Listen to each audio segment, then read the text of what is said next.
From South Africa to Kenya, all the way to Nigeria and Ghana, today we bring to you the African countries whose people like to gamble the most. Before we go on, if you find value in our videos, like, subscribe, and let us know your opinion also in the comment section. I have a very simple question to ask.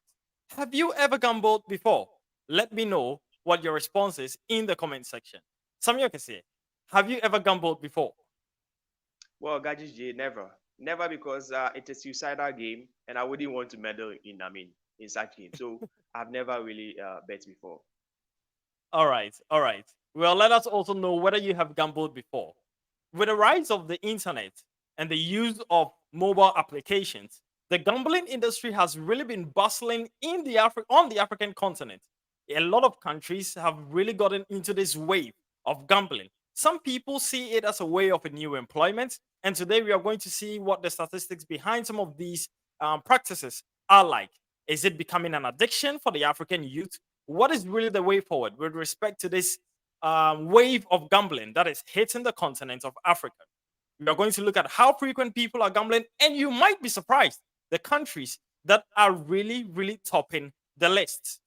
Samir Kazir, thank you for coming on board to have this particular conversation. Before I go on to review which countries are topping the list, what do you make of this phenomenon that is waving through the African continent with youth gambling all over the place? What's your opinion about it? Well, this is a very serious thing. And then when you talk about it, you have to be very careful. Yes, because you are going to really, step on a lot of toes, okay, especially from the Mm, youth, okay, because you see, in Africa, we don't have jobs, and this has been one of the justification, okay, that the youth, okay, is really using. Whenever you mm, approach someone and say, "Oh, but why are you betting?" The person will tell you, "Look, I don't have a job," and that is the mm, only way that I've found to really survive. So it's a very sentimental issue to really talk about. But I also believe that mm, we should be careful and talk to the youth, okay, because where we're going is a dangerous, path to really tread on, okay? Because at the end of the day, even though we don't have jobs, okay, for the youth, but it also mm, has to do with the psychological and the emotional, life of these youth, okay? So I think mm, that it's a serious thing that we should look at. I would not say that it's not something good. It's good, okay, if you not become addicted to it. But the moment mm. you cross from the normal thing to become addicted, that is something that needs to really be given attention. Yeah, Josh. All right. So, Samir, now let's look at the numbers behind it. I mean, you were talking of crossing a certain limit for it to become an addiction. Let's look at the numbers behind these kind of habits that the African youth are really involved in. Now, when we look at this particular poll, which came from Joe Poll, it was a survey that was conducted between 2017 to 2021. So it's a very good a database of about 4 to 5 years. And can you guess the country that is on top of the list for people that have gambled at least once before? The country that really tops the list over here is Kenya. Kenya is leading Really? by a whopping 83.9% of the people who were asked in this poll haven't gambled once in their life before. So 83% of the people said yes. Nigeria comes in second with 78% of the people. South Africa Mm, comes in third with 74% of the people. Ghana comes in fourth with 70% of the people, followed by Tanzania and Uganda, who complete the list of this top six countries. really? So Tanzania has 63%, Uganda has 58%. So America said this is the list of the countries that are really topping in terms of the betting. There's a spill over here from some of these betting companies that are from Kenya. So most of them are based in Kenya. And then when you take the Eastern African bloc, Kenya, Tanzania, Uganda, Rwanda, um, they have a lot of interaction, I would say, between these countries. So there is a possibility that it's having some kind of ripple effect starting from one country and then trickling on into the other countries. What do you think? Well, you see, at the end of the day, bro, at the end of the day, we just have one common factor, which is the unemployment. And of course, when you Okay. talk of unemployment, there is no single African country that you can really, take out of the list. almost all Okay. the African countries, in fact, all the African countries, okay, have issues with unemployment. So Mm. even though I'm surprised to see some of the countries over there, but at the end of the day, what are we talking about? We are talking about unemployment, and unemployment is Okay. something that has been the issue, okay, in Africa. Okay. It cuts across all the countries in Africa. So at the end of the day, since we are dealing with a common factor, I think that yet it's something that I wouldn't really talk or be that surprised, okay, even though I see some countries over there, because All we are right. dealing All with a right. So common factor, unemployment. okay, okay. So let us also know your opinion about this. Do you think that the major force that is driving the youth into gambling, into betting, into all forms of lottery is due to unemployment? And why? Let us know your comment, your opinion in the comment section. Now, Samioka said there's something very interesting, which I want us to do. There's a video that I want us to watch. But before we watch this video, I want to let you know of some kind of very interesting statistics that I have here. Okay. Okay. Now, with this statistics, it talks about how frequent people go into betting, how frequent people gamble, whether it is the lottery, whether it is normal sports betting with football, basketball, what have you not, rugby, cricket, all forms of betting. How frequent do people bet? How frequent do people gamble? And as part of the survey that was conducted between 2017 and 2021, people were asked whether they betted once a month, once a week, once a day, or more than once a day. So we realized that in the group of more than once, once a day or more than once a day, those people are more habitual gamblers, or we could call some of them addictive gamblers because they cannot go even a day without having putting in a bet or having stake a particular claim on a particular team, maybe Chelsea, their favorite team, Chelsea, Manchester United, or maybe it is the national teams where they stake their bets, trying to win something out of these games. Now, the interesting statistics that came on board is that Kenya is stopping this particular list again. 34% Wow. of Kenyans, 34% of Kenyans are betting more than once in a day. More than once in a day. 34%. More than once in a day. Followed by Tanzania. Now remember, Tanzania Really? overall, yes, Tanzania overall placed fifth. But when it comes to the frequency, they are second on the list. Wow. That's a very Well, you interesting see, phenomenon. So, this is an interesting thing because see, at first I thought that population could really play, I mean, a huge factor over there. but The number Nigeria of is third on the individuals and the list. frequency is still on the Nigeria is list, third on right? the list. Yes, for the I mean, frequency, I mean, but 30%. but to see Kenya and Tanzania, okay, topping the list, even coming before Nigeria, tells us that Mm-hmm. look, population does not necessarily affect betting. So it's an interesting Okay. statistics over there that we need to All really right. look into it deeply. All right. So let's look at this particular video of some interviews that was conducted, among some African brothers, and they share their opinions about the betting and what they have experienced and what they see or what they think about this whole phenomenon of gambling, especially with the advent of mobile phones, applications, and the internet. When I gamble, I'm very grateful with whatever I get from my winnings. Be it 200 rands or 150 rands, that is fine. There's no work in the township, and no one will give you money, especially since there's no work.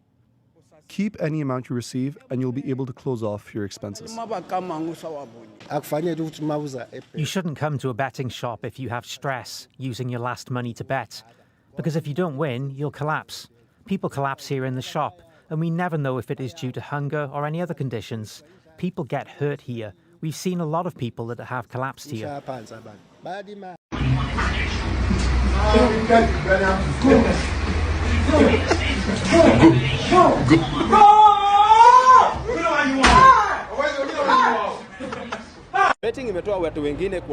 Betting has removed many of us from a life of crime. It has many advantages, and one cannot sleep hungry if it is played right. We ask for the government to support the betting industry. So far and so good. Tunaomba. So vile nilibet. In 2019, I won $900. But since then, I've lost and lost. Now I have no more money. But I'm hopeful I will win next time. All right, so that was a very interesting video, Zabioka say. And I have a very simple question to Yeah. ask you after watching this particular video. My questions, I think I'll put two questions in one. So the first question is, with one of the guys, he was saying he had been staking his bets for like a lot of years now, since 2019. He hasn't won. He won, some time ago. He won like $900. After that, he's sort of like gone back into betting. He spent all $900 and he hasn't won since then, but he still has the hope that he's going to win again. And we saw another person who was, at the betting store or betting shop or the office, and this guy Mm-hmm. was probably, I don't know, maybe he has staked his capital over there, and the way he was moving his body as if his body will move the game around for Wait, him to win, waiting for investment returns. waiting for investment return, the level of anxiety. So the question I want Yeah. to ask is, why do people still continue staking bets when they're not winning? And what is the implication psychologically, mentally, on some of these brothers Yeah. and sisters who are involved in this activity? Yeah. Bro, you see, when you don't have options, when you don't have a lot of options, and this is what really happens. You see, first of all, we are faced with the problem of unemployment. Governments are unable to provide jobs for the youth. That is okay. Yes. Mhm, So the youth, they think that this is the option, this is the way out. Okay. And also, mhm, they have seen people winning the bets. So mm, sometimes you go in and you don't win. You tell yourself, oh, I mean, this time I didn't win, but next time I will win because I've seen this guy winning. It's psychological. mm, Okay. It's mm. really psychological. It plays on your intelligence. Even when you know that you could lose the next, stake, you have to go because you have seen you have seen the other guy winning. But you Uh-huh. don't really ask the other guy how many times did he try, okay, to really win Before that one. winning. Okay. Mm, Yes. So mm, that is a psychological aspect. But you see, one thing we must also understand is that, okay, let's mm, put aside everything. But you see, this is also playing on the intelligence and emotions and psychology of the youth. They mm, have become emotionally destabilized. And you see, when you mm, have a lot of youths on the African continent who are emotionally destabilized, this is a problem for the continent. Seriously, mm. this is a huge problem for the continent because I we see. shouldn't forget that these are the future leaders, these are the future fathers, these are the future mothers and future sisters, brothers and sisters. It will Mm, A time will come when these guys will not even think about the interpersonal relationship. Okay, they mm, will not even everything. All they will think about is money, money, money, money, money, money. And don't mm, forget that when you are destabilized emotionally, there's nothing you can do. Okay, mm, there's nothing you can do. It will affect how you work. It will affect your relationship with other individuals. It will affect everything about you. So I think that we have to be careful. We have to really be careful. Some of these guys have become addicted, and we think it's mm, okay. We think that, mm, oh, it's because they love football. No, their love for football has gotten to the different level. This is a serious thing. This is a mm, serious thing. We all love football, but I mean, to the point of somebody really killing. Of course, we have heard of suicidal cases and stuff. Okay, so mhm, it's a very serious thing. mm, When you have a stain on your emotions, when you have a stain on your psychology, bro, that is all. mm, You mm, are done. And this is mm, the Africa we are talking about. So we have to be very, very careful. Yes. mm, And I think that, okay, maybe you come with it, but I think that the government should also be responsible for regulations. mm, And the companies involved should also be responsible because you see, I will tell you one thing: the mechanism, the marketing mechanism of these companies are mhm, genius. They are sophisticated. They will mm. make sure that even if you have one peso, even if you have 50 cents, you will go and stick the bet, even Even when if you you know have that your it's last impossible. kobo. Yes, yes, because you see Mm, them everywhere. Everywhere you go on the internet, you have a cell phone on your internet, you see the betting companies doing advertisement and attractive. They entice you. You will go into it. mhm, If you are not strong mhm, enough psychologically, you will go into it. Even when you mm, know that Chelsea is a bunkele, even when you know that Manchester United could not really win this match, you will go into it. So mm, this is becoming serious. I think it's our time that some of the advertisements, okay, that are rolling on our screen should be scrutinized very well. regulated. Okay, Mhm, yes, it should be regulated. Bro, it should be regulated. So I think that it's mm, a serious thing that we must deal with. It comes with anxiety, and you know that anxiety, when you have anxiety issues, you can't do anything. Nothing you can do mm, in this one. mm. So at the end of the day, we think that we have found the survival way, but at the same time, it is the suicidal way that we have found. So it's a very serious case we must look at. I really like the fact that you touched on, their marketing strategies for some of these betting companies. And there's something that I have seen. Of course, these years we've seen a lot of skit makers coming across the continent, especially Ghana, Nigeria, South Africa, Kenya. We see a lot of people making skits. Celebrities, Yeah. some wanna be celebrities as well, TikTokers booming all over the place. The problem that I have is that you find some of these skit makers, because they also want to make their own quick money, they accept deals to promote these betting companies, you know. And you have a lot of young people that follow these skit makers, and they're showing them, oh, you can bet over here. And these days, it's not even more about the football matches. Of course, we have the football match bettings, but then we have the ones they call the aviator, spaceman.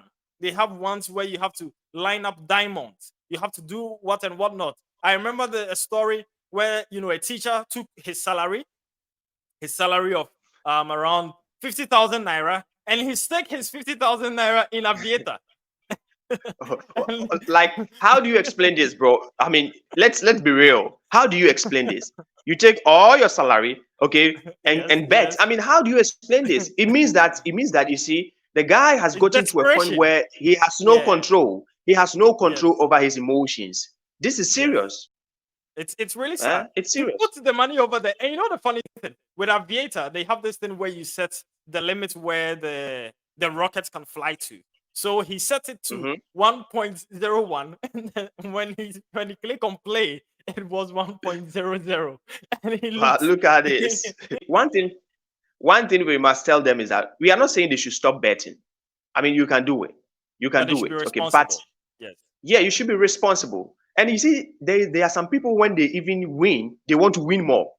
You win Yes. something, please stop today. If you have won something, stop and invest the money, at least part of the money, and come back later. You don't want to win the world in the same day. No, that it will not happen, because if you should also not forget that it does not depend on you. Imagine Mhm. Manchester United is playing against Chelsea, and you think that you are so genius that you are going to bet on Manchester because you think that Manchester. I mean, it doesn't depend on you. It depends on the players on the pitch. Yeah. So Yeah. you should also think about that. That it's not dependent on you.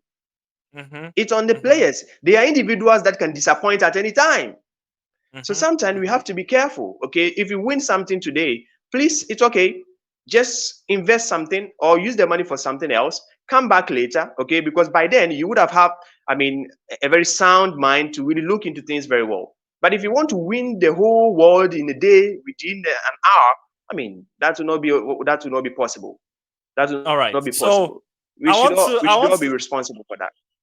I want to ask the opinion of our viewers. Have you ever fallen into this vicious cycle of wanting to win because you keep on losing, you keep on losing, you keep on losing, and wanting to win, that you end up even Re- losing more? Because I know yes. people who have invested a lot of money in betting. If they had focused that money, if they had really directed that money into probably different areas, or if they had the option, let me put it also that way, if they had the option to redirect their funds into another area, and they had taken their time, they could have developed something for themselves. They could have become, Yeah. well established businessmen and women. But maybe Yeah. they don't Sure. really see it because they are spending what? Equivalent of $5, $10 a day on betting. But put it together, and in the month, they're spending more. There are people who are spending over $100 a month on betting, and they're not making any returns. Not making any Yeah. returns at all.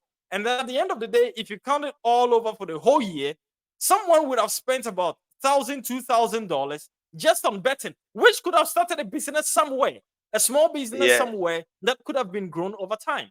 So I think, like you're saying, I want to buttress that point, that our brothers and sisters, we should be careful of not falling victims to this vicious cycle of going in there all in the name of there's lack of employment. And so we want to Yeah. use this, but this one doesn't employ you. You even pay the betting companies. You are not employed to be there. You are paying them to make money.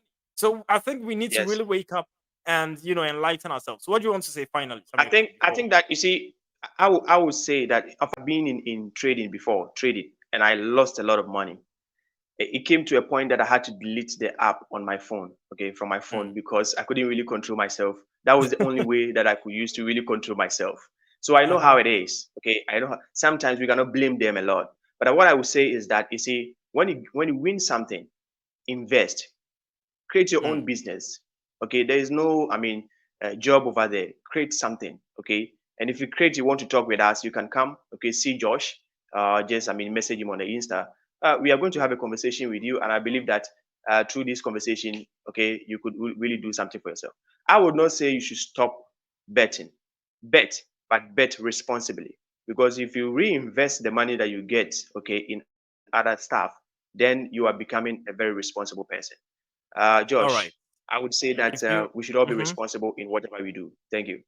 All right. If you reinvest your money, then you are becoming a responsible person. That is what Samuel Kise is saying. If you really want to talk about your business with us, or if you want to get on this conversation, we are opening up to have people who are experts and experienced in certain areas. So if you feel you're an expert in an area, especially across Africa, with respect to business, with respect to politics, with respect to news, with respect to capacity building, and you want to come on our show and have a conversation together with us, we are opening up. You can contact us on Instagram. If you want to advertise with us, you can contact us on Instagram as well. Or if you want us to discuss something peculiar, which you have, you can also send it to us on Instagram at Studio 6S6, the number 6.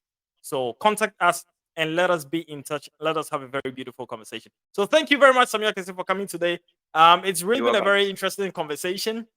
We've seen how this issue of betting and gambling can become a cancer in our society. We need to Yeah, find a way to curb it. We need to be very, very responsible with respect to our money and how we manage our finances. And then I think that one way or the other, we will be able to get ourselves out of this shackle of gambling, out of this addiction of gambling, which sure. lead us nowhere. So thank you very much Sure.